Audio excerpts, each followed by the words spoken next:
Hello everyone. Today, we're going to talk about Sternberg's successful intelligence theory and WICS model. But first, let me introduce to you the proponent of this theory. Robert J. Sternberg is an American psychologist and psychometrician. He was born in New Jersey on December 9, 1949. After suffering from test anxiety and doing poorly on an exam, he realized that the test was not an accurate measure of his actual knowledge and abilities. Sternberg served as the president of the American Psychological Association in 2003. In 2013, he voluntarily resigned as president of the University of Wyoming after having held the office for only 4 months. And also, he is a cognitive psychologist who is currently the provost and professor of psychology at Oklahoma State University. He did extensive work in the field of intelligence. As a younger, he had difficulty with intelligence tests, and that led him to come up with the Churchill theory of intelligence in the 1980s. From his complicated Churchill theory, it later on evolved into a simpler one, the successful intelligence theory. The theory of successful intelligence points that some students who do not do well in conventional courses may, in fact, have the ability to succeed if they are taught in a way that better fits their patterns of abilities. This includes 4 skills. First, the memory skills. Second, the analytical skills. Third, creative skills. And the last one is the practical skills. So the memory skill, so it helps us recall facts and pieces of information. It helps us retain the knowledge we acquire that is needed to begin thinking creatively. So meaning this is our ability to remember our past experiences and also recalling information about our topic or about the lesson that we have learned. And so there's a lot of examples which enhances our memory skills, like identification type of examination, reviewing our past lesson, and remembering a situation or information. Good morning, class. So before we proceed to our next topic, how can recall our discussion last meeting? Yes, anyone? How about you, Ronalie? Yes, ma'am. So, last meeting, we discussed the successful intelligence theory by Sternberg, which talk about our ability to figure out what we want to do in our life and to succeed by doing it, with our willingness to take a risk and overcome obstacles that we may encounter in our life. Analytical skill, so it helps the person determine if a certain idea is good. Analysis is important before one can think of new and better ideas. So before we think in new ideas about a certain scenario or a situation, we need to analyze it first or analyze it well to come up a good ideas. So I have noticed that some of you are having difficulties in understanding the story that I have given. So here's the thing. For you to be able to understand the text properly, so you need to analyze every word, and then imagine if that story, imagine the important idea of that story, and then please practice reading at home.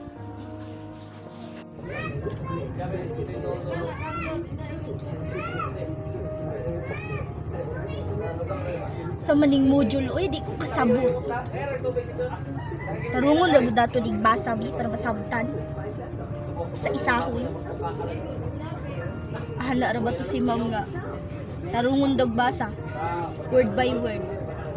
Para ma-analyze.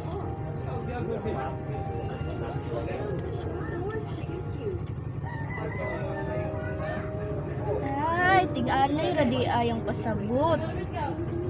Practice gyud itag basa ni. So, can you give one benefits if teachers use this theory in their teaching?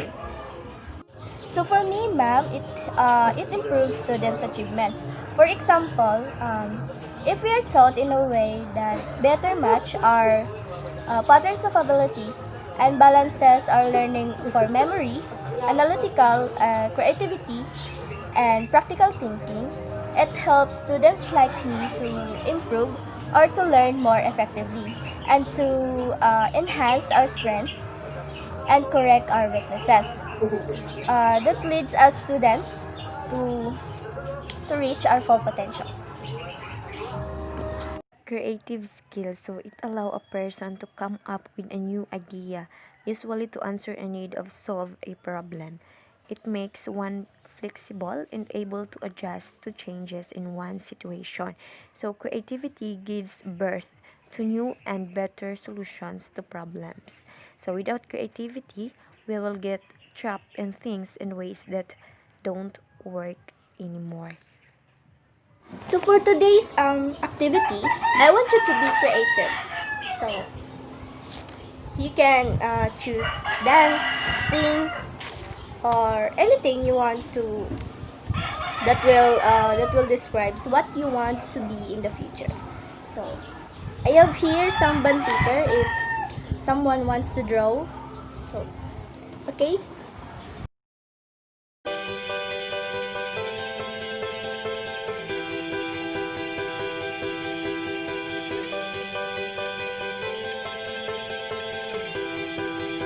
So for today's activity, ma'am, I choose to draw a teacher, which is what I wanted to be in the future. When I was young, my teachers really inspired me to teach. And then it starts. I really wanted to teach children and to help our community. Practical skills, so it enables a person to apply what one has learned. It also allows one to carry through or implement a plan. Practical intelligence, on the other hand, makes us apply what we have learned, gets us to actually do what needs to be done. So, meaning the learning gained by the students are put into action and applied it in real life situation. So let us say that you are in a child and adolescence class. So you finish a lesson about the cause and effect of bullying. So the practical skills there is when you are making a plan for a teacher to implement or do to address or handle bullying in the classroom. And please, class, love your parents. They are the most important persons in your life. Love you, ma! Love you, da. Love you, pa!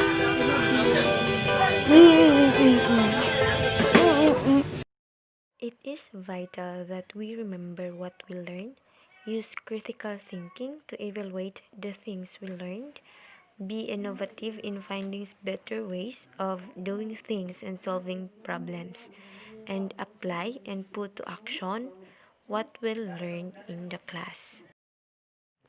The ability to succeed in life, given one's own goal, within one's environmental context. So, the balanced use of creative skills, memory, analytical, and practical skills will lead to successful intelligence. In collaboration with other prominent psychologists, he proposed the WICS model. A WICS model is about intelligence. So, intelligence is a set of fluid abilities to learn from experience and to adapt to one's surrounding. So, individuals possess abilities that can be nurtured into competences and further cultivated into expertise. WICS stands for wisdom, intelligence, creativity, and synthesis. The role of a teacher is not to educate the mind alone, but educate the soul as well. The uses of the WICS model include admission, instruction, and assessment. One way the teacher can apply the WICS model in instruction is when the teacher reflects and make choices on the tasks and activities you will give to teach and assess your students. You may choose to teach analytically, creatively, practically, as well as teach for wisdom. How do you teach analytically? So make your students use critical thinking. Design tasks and activities that provide opportunities for your learners to analyze, critique, judge, compare and contrast, evaluate, and assess. How do you teach creatively? So it is important for you to encourage and sustain your students' creative ideas. So remember to be an example to them by taking the risk to share your own creative ideas. Think out of the box. So design tasks and activities that help students to create, invent, discover, imagine if, suppose that, and predict. How do you teach practically? So have in mind real life situations where students can use what they learn to meet their own and also others' practical needs. So design tasks and activities that allow your students to apply, use, put into practice, implement, employ, render practical what they know. So, one of the goals for learners are to learn, to see, and understand the point of view of others. It is important for your learners to balance one's own needs and the needs of other people and also that of the world or the environment. It is developing your learners to consistently act based on positive ethical values. The WICS model was successful for teachers and their learners because it celebrated the differences of learners through a supporting learning environment and made students remember what they learned better. Second is build on the strengths of the learners and strengthen the motivation of the learners. In summary, why weak? So you need creative skills and attitudes to come up with ideas. And also you need analytical skills and attitudes to decide whether ideas are good ideas. And you need practical skills and attitudes to make your ideas functional and to convince others of the value of your ideas. And the last is you need wisdom to balance the effects of ideas on yourself, others, and institutions in both the short and long terms.